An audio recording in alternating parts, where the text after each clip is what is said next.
वेदना और आक्रोश दोनों है। Both the pain and anguish with the party is feeling when we are addressing you. कारण यह है कि भारत में लोकतंत्र, न्याय व्यवस्था के प्रति अपमान और तिरस्कार की सभी सीमाएं विपक्षी दल लांघते जा रहे हैं। आम आदमी पार्टी, जिसका भ्रष्टाचार अब पूर्णतः स्थापित होता जा रहा है, वह जिस निम्नता तक जाति चली जा रही है, वो सिर्फ कष्ट देने वाला नहीं, आक्रोश देने वाला है। आप सभी को ने यदि ध्यान दिया हो, सीबीआई कोर्ट ने कल आम आदमी पार्टी के दिल्ली के पूर्व उप मुख्यमंत्री मनीष सिसोदिया जी की जब बेल रिजेक्ट की है, तो उसमें कहा क्या है, मैं आपके सामने उद्धृत कर रहा हूं। I am referring in front of you. Additionally, the court noted that there were serious apprehensions of Sisodia destroying, tampering with evidence, or even influencing some prime witness in case if he was released on bail. आगे के बिंदु में कहा है, the evidence collected so far by CBI not only shows applicants' active participation in the above criminal conspiracy, but also the prima facie commission of some substantive offences of the PC Act by him. और जो अगली line है वो मूल कारण है जिसके लिए वो सारा स्वांग रच रहे हैं। अगला ऑब्जर्वेशन है, Sisodia and other members of Aam Aadmi party are accused of manipulating and implementation of the Delhi excise policy to facilitate monopolisation and cartelisation of the liquid trade in Delhi.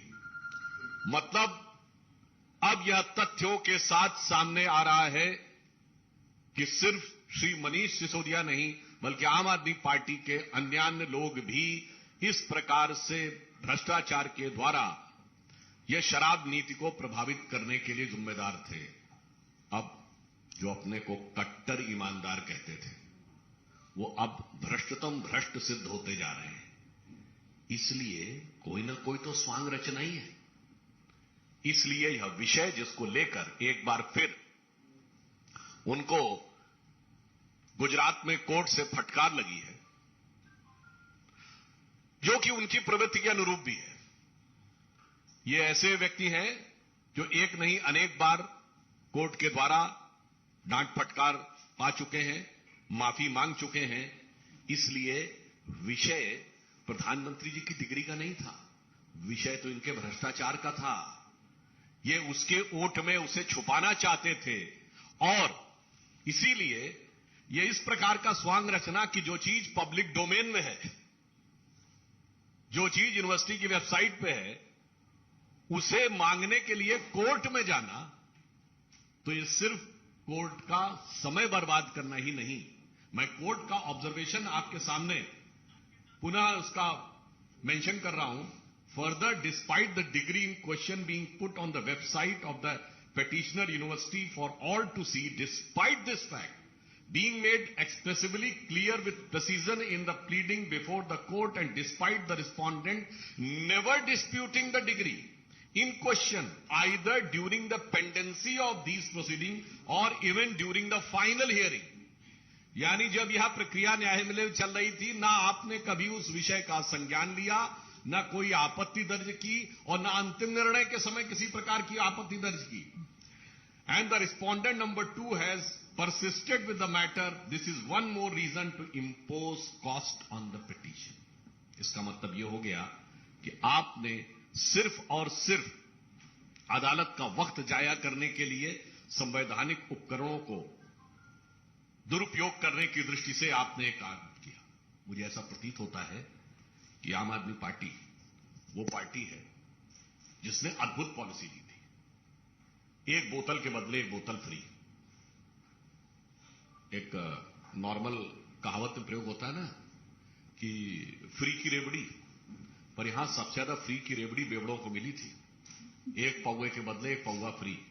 और जब ज्यादा पी लेता है आदमी तो मानसिक संतुलन खो जाता है। मुझे ऐसा लगता है श्री अरविंद केजरीवाल जी के साथ ऐसा ही कुछ हो गया है। वो पूरी तरीके से विक्षिप्त हो गए हैं और पता नहीं क्या क्या उल्टा सीधा बोलते भी चले जा रहे हैं, निम्नता पे भी आ रहे हैं और कोर्ट से भी फटकार पा रहे हैं। मगर दो चीजें बहुत साफ होती जा रही हैं। जिस ढंग की उन्होंने भाषा का प्रयोग किया है वो भारत की राजनीति में भाषा, शैली, भाव, भंगिमा, मैं तीनों चीजों की बात कर रहा हूं। वन होता है the words, the letters, the expression and your body language. ये जिस प्रकार की उन्होंने प्रयोग की है ये निम्नतम स्तर की है। यानी मैं कह सकता हूं कि वो नैतिक दृष्टि से भ्रष्टतम और राजनैतिक दृष्टि से निम्नतम स्तर के ऊपर आ गए। मगर ऐसा नहीं है। पढ़ाई लिखाई की बात कर रहे हैं पर ये बहुत चतुर और सयाने हैं। ये बात इसलिए मैं कह सकता हूं ये पढ़े हैं पर लिखे नहीं है। मतलब आप समझ रहे हैं, किसी फाइल पे साइन नहीं करते, लिखते कुछ नहीं, कोई भी भाग नहीं रखते। सत्येन जैन से साइन करवाएंगे, मनीष सिसोदिया साइन करेंगे, लिखेंगे नहीं, सिर्फ पढ़ेंगे। ये होती है चतुरता कि भ्रष्टाचार भी करवाएंगे, लिखेंगे नहीं, लिखवाएंगे दूसरे से ताकि निपटेगा दूसरा। इसीलिए मैं कह रहा हूं इनकी पढ़ाई लिखाई में बहुत सारी चीजें आपस में गुथी हुई हैं कि जो कभी लिखे नहीं, सिर्फ पढ़े की बात करे। इसीलिए तरह तरह के स्वांग रचना, और ये तो ऐसे व्यक्ति हैं जिन्होंने अपने गुरु अन्ना जी के बारे में ही कह दिया तो उन्हें बरगलाया गया है। ये गुरु नहीं है, गुरु घंटाल है। ये स्वांग रचने वाले हैं, इनको क्या क्या संज्ञा दी जाए, नटवर लाल है। क्यों? यह बात मैं विनम्रता से पर दृढ़ता से कहता हूं। कौन भूल सकता है कि वो पार्टी है जिसने खड़े होकर राजनीति में आने से पहले कहा था सारी संसद चोर है। ये वो पार्टी है जो टोपी लगा के आते थे कि मुझे चाहिए जन लोकपाल। कहां गई आज वो टोपी? जनता को पहना दी। चलिए दिल्ली में कहते थे पूर्ण राज्य का दर्जा नहीं है, 1 साल हो गया पंजाब में, कहां है आपका वो जन लोकपाल? ये वो पार्टी है जिन्होंने गठन के अंदर सबसे जल्दी सत्ता में आए चंद महीनों में। मगर ये वो पार्टी है जिन्होंने कसम खाई थी। आपको याद हो, अगर पुरानी फिल्मों में कई बार होता था ना कि जो विलेन भी होता था वो भी जब कोई झूठ बोल रहा होता था तो उसके परिवार वाले अगर कहें कि फलां की कसम खाओ तो वो चुप हो जाता था। याद है ना आपको? मगर यहां तो कसम खा ली, पलट गए। वो वैगनार हरी बत्ती वाली नहीं दिखती। मैं बंगला नहीं लूंगा, ले लिया। मैं सिक्योरिटी नहीं लूंगा, ले लिया। मैं विनम्रता से पूछना चाहता हूं, एक बिंदु बताइए जिसके ऊपर इन्होंने अपना स्टैंड कायम रखा।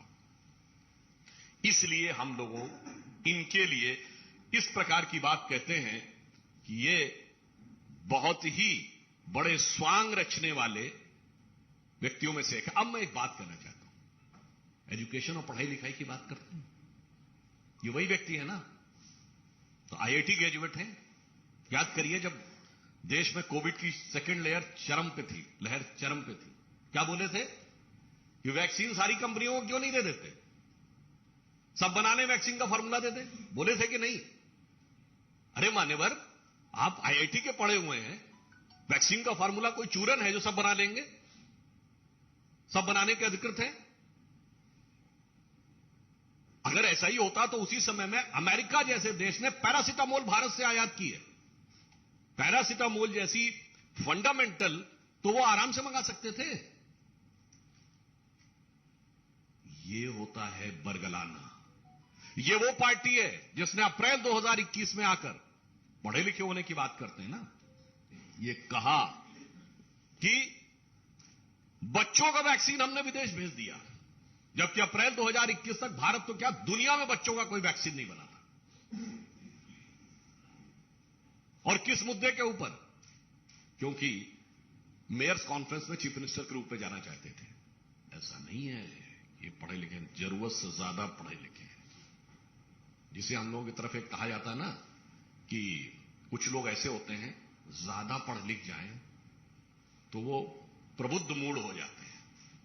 कहावत होते हैं ना, ज्यादा सयाना कौवा, आप अपने आप समझ सकते हैं। मैं किसी के प्रति शाब्दिक न लिया जाए, इसको मैं केवल इस दृष्टि से कह रहा हूं कि इसका अर्थ क्या है।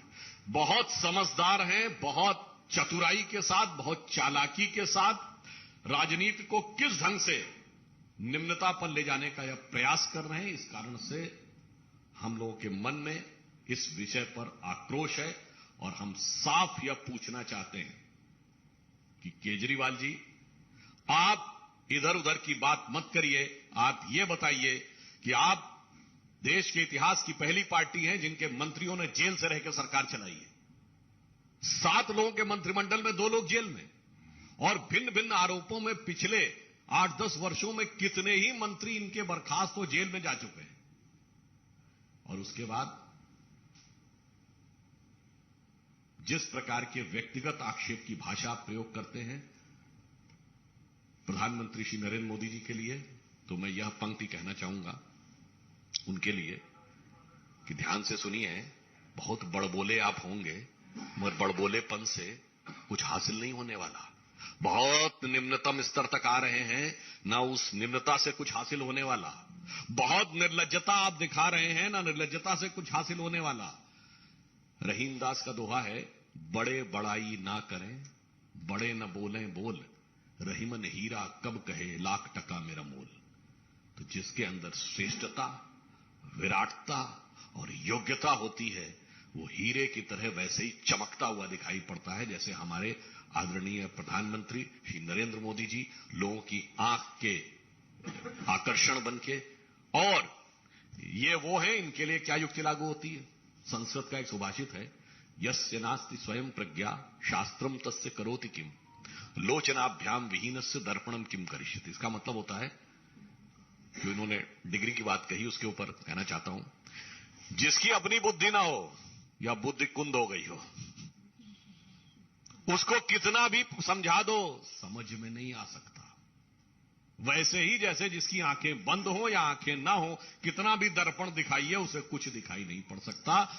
तो केजरीवाल जी उस प्रकार के व्यक्ति हैं जो आंख बंद करके, जो देखते को ही देखना नहीं चाहते, तो उसे कुछ नहीं दिखाया जा सकता। क्योंकि अब इनके ऊपर, जहां से मैंने प्रारंभ किया था वहीं पे समाप्त करता हूं, जिस ढंग से तथ्यों के आधार के ऊपर भ्रष्टाचार उत्तरोत्तर साबित होता जा रहा है, मुझे लगता है कि उस कारण से वो दबाव और बिखराव की तरफ आगे बढ़ रहे हैं। शायद विक्षिप्त होने की स्थिति में है, अथवा वो भविष्य की किसी योजना के तहत जानबूझकर यह एक आधार बनाने का प्रयास कर रहे हैं। धन्यवाद।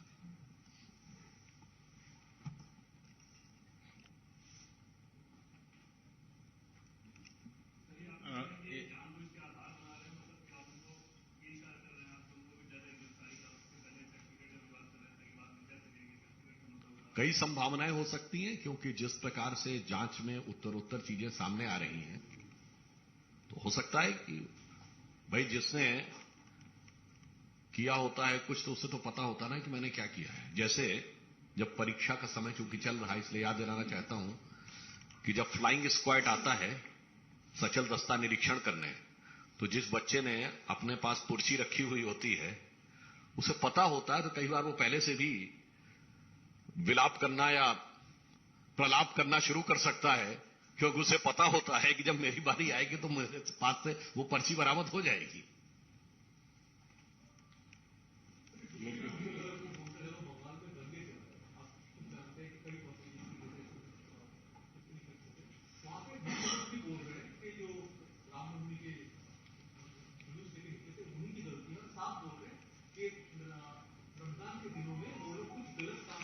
देखिए, बहुत दुखद बात है, मुख्यमंत्री को कभी किसी समुदाय का नाम लेकर नहीं बोलना चाहिए। अगर बंगाल की मुख्यमंत्री ये बोलती हैं कि यदि किसी मुस्लिम के घर के ऊपर पथराव हुआ तो मैं बर्दाश्त नहीं करूंगी, क्यों बोलना ये? और क्या ये प्रिजम्पशन है, या ये पहले ही एक समुदाय को, यानी हिंदू समुदाय को लांछित करने का प्रयास है? इसलिए प्रधान मुख्यमंत्री को या तो कुछ नहीं बोलना चाहिए, एक समुदाय कहना चाहिए हम हिंसा बर्दाश्त नहीं करेंगे। आप एक समुदाय का नाम लेके कहेंगे दूसरे समुदाय के बारे में, तो इसका मतलब आप प्रोवोक कर रहे हैं। और ये बंगाल में आज से नहीं हो रहा, बहुत लंबे समय से हो रहा। और ममता बनर्जी जी के सुलभ संज्ञान के लिए डाल देना चाहता हूं, आप बंगाल का इतिहास नहीं पढ़ी। जिस दिन डायरेक्ट एक्शन डे हुआ था 16 अगस्त 1946, 17वां रोजा था, सबसे ज्यादा कलकत्ता में हुआ था, रमजान के पाक महीने में हुआ था। याद करिए अभी 2015-16 में क्या होता था।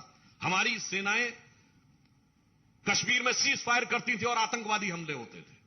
कौन सा चश्मा चढ़ा रखा है ममता जी आपने। मैं पुनः याद दिला रहा हूं, 1946 16th of August, direct action day by Muhammad Ali Jinnah, the worst effect was on Bengal and that was 17th day of Ramzan। और मुझे ऐसा लगता है कि जैसे सोहरावर्दी था उस समय बंगाल का गवर्नर, और जिस ढंग से उसने सांप्रदायिक नीतियां की थी, कुछ वैसा ही नक्शा कदम यहां नजर आ रहा है।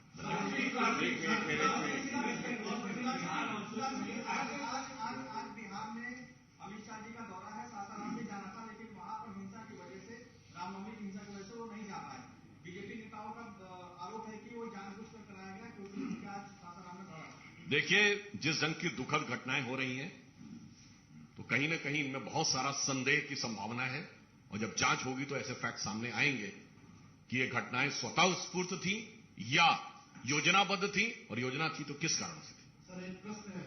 गृह मंत्री ने पहल की थी 23 मार्च को पाकिस्तान पीओके में जो शारदा पीठ है उसको खोल दिया जाना चाहिए। आज उस पर एक सकारात्मक डिप्लोमेटिक गेम भी कह सकते हैं इसको कि पीओके काउंसिल ने उसको स्वीकार कर लिया है, रेजोल्यूशन पास किया है कि उसको डेवलप करके खोला जाएगा कॉरिडोर के तौर पर भारतीय। ये बहुत सकारात्मक संदेश है, और ये इसलिए अधिक सकारात्मक है क्योंकि विगत 9 वर्षों से हमने एक बार भी पाकिस्तान के साथ ऑफिशियल बायलैटरल डायलॉग नहीं किया है।